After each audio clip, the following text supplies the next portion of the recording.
Assalamualaikum warahmatullahi wabarakatuh. Di sini saya ingin mempresentasikan tentang solusi komputer atau troubleshooting komputer. Di sini saya beranggotakan dengan nama saya Saifuddin Rosad dan yang kedua yaitu Diwajah Rizky Ramadan. Oke, langsung saja kita mengawalinya. Jenis kerusakan pada komputer atau troubleshooting komputer biasanya ada dua kerusakan, yaitu bisa karena hardware atau software. Yang pertama yaitu motherboard, karena hardware. Motherboardnya rusak atau virtual memory, harddisknya rusak atau monitor. Nanti ada troubleshootingnya di slide selanjutnya. Yang kedua yaitu karena software atau virus, kegagalan instalasi, proses booting lambat. Oke, langsung saja. Kerusakan pada hardware. Penyebab kerusakan pada hardware dapat berupa 1. Instalasi hardware belum benar, seperti pemasangan kabel, jumper, slot, baut, atau skrup. Yang kedua yaitu kerusakan pada komponen hardware seperti prosesor, motherboard, memori, VGA card, hard disk. Nah, kita ambil contoh dengan motherboard. Jika motherboardnya rusak, komputer tidak akan menyala atau dia akan layarnya akan mati. Misal dia dihidupkan, biasanya kadang mati, motherboardnya rusak, atau memorinya rusak, tampilan di monitor nanti ada bunyi bep atau gitu. Nah, seperti itu. Langsung saja, kerusakan pada software. Kerusakan pada faktor perangkat lunak bisa disebabkan karena yang pertama itu bisa kegagalan sistem operasi atau kerusakan pada sistem operasi.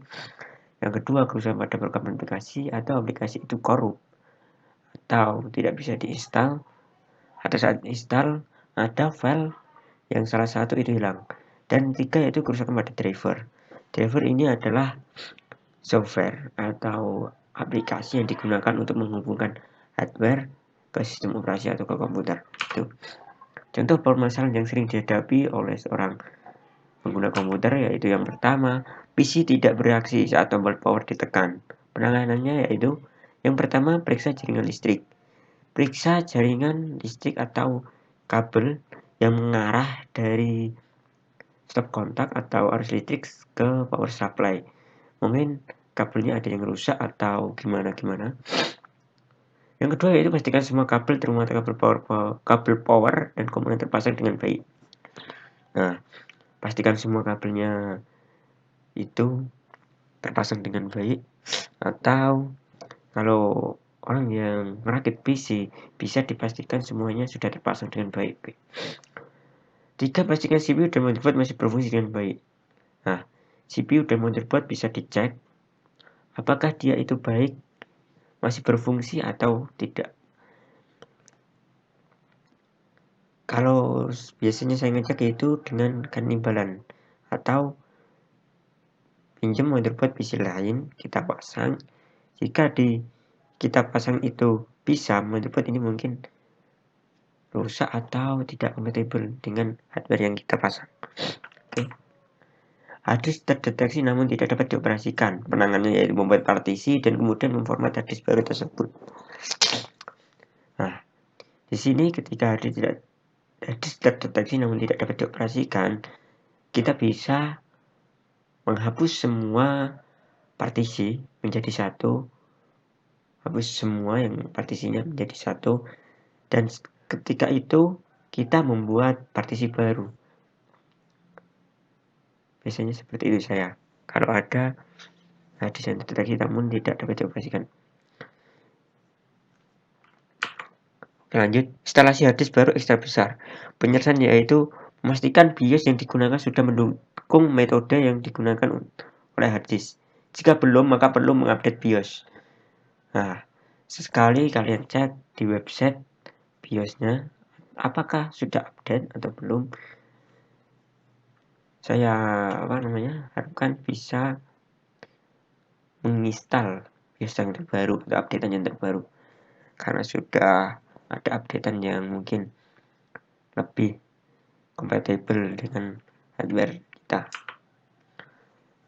Software burner tidak berfungsi pada drive optik baru. Penyelesaiannya yaitu untuk untuk terus memanfaatkan software burner dengan drive burner baru, cara paling minim biaya adalah dengan mengupgrade-nya. Nah, jika software burner tidak berfungsi, kalian bisa mengupgrade-nya. Kecepatan write tidak secepat yang dijanjikan. Yang perlu dipastikan adalah baik hard disk ataupun drive optik yang digunakan sudah bekerja pada mode ultra DMA, Direct Memory Access. Cara mengeceknya yaitu pada Windows XP. Nah, ini untuk Windows XP. Bisa membuka Device Manager, buka ID Controller, dan lihat pada tab Advanced Setting. Perhatikan pada bagian Current Transfer Mode. Periksa pada masing-masing ID Controller di mana hard disk maupun drive optik terpasang. Nah, ini jika troubleshootingnya itu kecepatan write tidak secepat yang dijanjikan. Mungkin kan di di produknya ada tulisan kecepatannya berapa. Nah, itu tidak secepat yang dijanjikan. Crash setelah memasang RAM baru. Cara mengatasinya itu kemungkinan RAM yang Anda pasang tidak kompatibel dengan komputer Anda. Cabut RAM tersebut. Mungkin ada orang yang awam atau pemula yang menggunakan RAM atau hanya beli RAM, dia tidak mengetahui ya kalau jenis-jenisnya RAM ada DDR1, DDR2, DDR3, DDR4 atau yang terbaru DDR berapa, bisa mengeceknya. Dan jika sudah pas, misal komputer ini sudah DDR3, saya beli DDR3 kok masih crash, kalian bisa membersihkannya atau masih ada yang kotor, dan jangan sampai kebalik saat memasang RAM dan sampai bunyi klik sudah kencang gitu. Monitor seperti berkedip saat digunakan. Cara mengatasinya yaitu masuk ke display, properties, klik kanan sembarang tempat properties, tekan tab setting atau klik advance, kemudian klik adapter. Pada bagian ini tampilkan refresh rate yang diinginkan. Lanjut. Baterai CMOS rusak lemah. Gejala muncul pesan CMOS check zoom value battery low. Diakibatkan tegangan yang mensuplai IC CMOS BIOS tidak normal dikarenakan baterai lemah.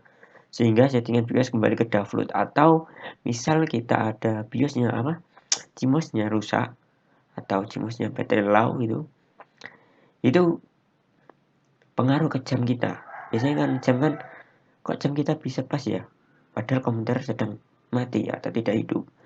Nah, itu dia menggunakan baterai CMOS untuk mensupply ngeset terus menerus tentang jamnya. Dan ketika rusak atau CMOS-nya rusak, waktu di dalam komputer, di dalam sistem operasi, dia akan reset ulang atau tidak pas dengan waktu yang di sini atau di jam rumah gitu.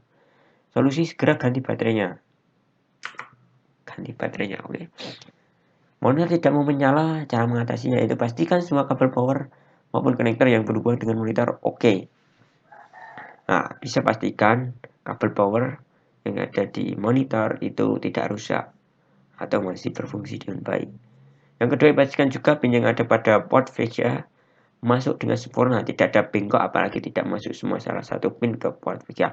Kita bisa cek kabel VGA-nya atau pin yang kuning-kuning itu ada yang bengkok atau ada yang copot, dan segera ganti. Pastikan juga VGA card Anda oke. VGA card ini adalah jika di komputer atau laptop ada namanya VGA card. Itu dia untuk digunakan untuk memproses penampilan ke monitor atau ke layar laptop gitu. Assalamualaikum warahmatullahi wabarakatuh. Di sini ingin melanjutkan yaitu tentang analisis sensitivitas. Pengertian analisis sensitivitas yaitu analisis post optimal.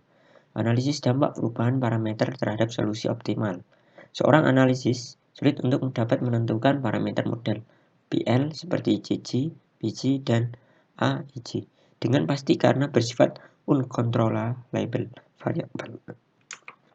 Misalnya permintaan masa depan, biaya bahan mentah, harga bahan bakar, dan sebagainya dapat diperkirakan dengan tepat sebelum masalah selesai.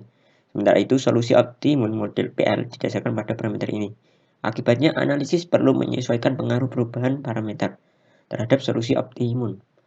Analisis perubahan parameter dan pengaruhnya terhadap solusi PL dinamakan analisis sensitivitas atau post optimality analysis. Perubahan-perubahan parameter dikelompokkan menjadi 5, yaitu yang pertama perubahan koefisien fungsi tujuan CC, perubahan konstanta NK BC, perubahan koefisien F pembatas A IJ, penambahan variabel baru, penambahan persamaan F pembatas yang baru. Contoh, fungsi tujuan maksimumkan laba Z sama dengan 15x1 tambah 10x2 dalam Rp 10.000. Fungsi pembatas bahan A X1 tambah X2 kurang lebih sama dengan 600. Bahan B 2x1 tambah X2 kurang lebih 1000. Kurang lebih sama dengan 1000. X1, X2 besar sama dengan 0. Ini adalah tampilannya. Variabel dasar Z X1 15 min 15 10. Kita lanjut. Matrix inverse A ini adalah analisis sensitivitas disebut matrix starting solution. Matrix ini menjadi pedoman dalam melakukan perubahan-perubahan parameter dalam analisis sensitivitas. A. Perubahan koefisien F tujuan CC solusi optimum. Ini adalah rumusnya, bisa dilihat C2 C1 di dalam kurung ada 2 min 1 min 1 1 sama dengan dikurung lagi 20 min 5 atau dikurangi 5 min 10 tambah 15 sama dengan 5 sama 5. G sama dengan 600 kali 5 plus 1000 kali 5 sama dengan 8000. Oke, ini tampilannya bisa dilihat. Perubahan kapasitas sumber daya B1NK. Pada solusi optimum, kapasitas sumber daya BI atau NK yang dipergunakan adalah di dalam kurung B1, B2 sama dengan dalam kurung 600, di bawahnya 1000, maka 2 min 1 min 1 1 dalam kurung 600 1000 sama dengan 200 400, jadi X1 sama dengan 400, X2 sama dengan 200, dan Z sama dengan 8000. Setelah solusi optimum terjadi perubahan A dari 600.000 menjadi 700.000, maka 2 min 1 min 1 1 kurang lagi 700 sama 1000 sama dengan 400 300. Jadi X1 sama dengan 300, X2 400, dan Z sama dengan 8500. B. Dari 600.000 menjadi 600 900, maka 2 min 1 min 1 1 600 900 sama dengan 300 300. Jadi X1 sama dengan 300, X2 sama dengan 300, dan Z sama dengan 7500. C. Dari 600.000 menjadi 500 900, maka 2 min 1 min 1 1 500 900 sama dengan 100 400. Jadi X1 sama dengan 100, X2 sama dengan 400, dan Z sama dengan 5500. Oke, cuma sedikit seperti itu aja. Kurang lebihnya mohon maaf. Assalamualaikum warahmatullahi wabarakatuh.